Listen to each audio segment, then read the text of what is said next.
ልማታችን አንዱ ለየት የሚያደርገው ሰው ተኮር ነው። ሁለተኛው ደግሞ አካታች ነው። ማንንም ወደ ኋላ የተወ ልማት እንዳይሆን በጥንቃቄ የተሰራ ነው።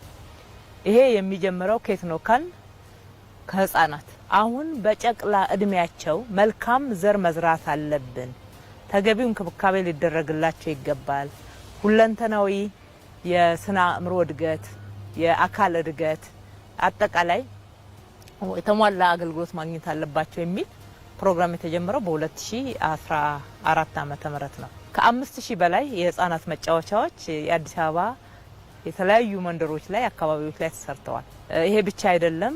የመንግስት መስሪያ ቤቶችና አንዳንድ ከኑሮም ጫና አንጻር ወይም ደግሞ ዝቅተኛ ገቢ ያላቸው ነዋሪዎች ያሉበት አካባቢን ጨምረን ፐብሊክ ዴይ ኬርስ የህፃናት ማቆያዎች 1100 ደርሰናል።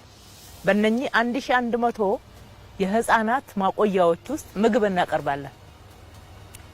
ወተት ያገኛሉ ህፃናቶች፣ የተመጣጠነ ምግብ ያገኛሉ። ይሄ አዲስ ህሳቤ ነው። ብዙ ጊዜ ሲወራ ስለ ተማሪዎች ምገባ ነው የሚወራው ወይም ደግሞ ከተማ ላይ ስለጀመርነው አረጋውያንና ለችግር የተጋለጡ ወገኖች ላይ የምንሰራው ነው ሲነገር የምንሰማው። ህፃናት ላይም በዛው ልክ ነው። ሙሉ አገልግሎት እናቀርበው። ናኒዎችን ቀጥረን ሙሉ አገልግሎት እንሰጣለን። ከቤታቸው ዳያፐርና የመሳሰሉትን ይዘው ከመጡ ሰየው ግን ፈጽሞ ይሄንን የማያውቁና የማያገኙ እናቶች አሉ።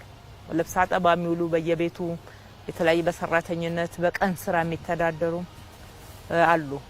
ቤተሰብ ላይ ባለው ደህንነት ምክንያት ህፃናት ግን የተሟላ እድገት ማጣት ደግሞ አይገባቸው፣ መርታቸው ነው፣ ማግኘት ይገባቸዋል።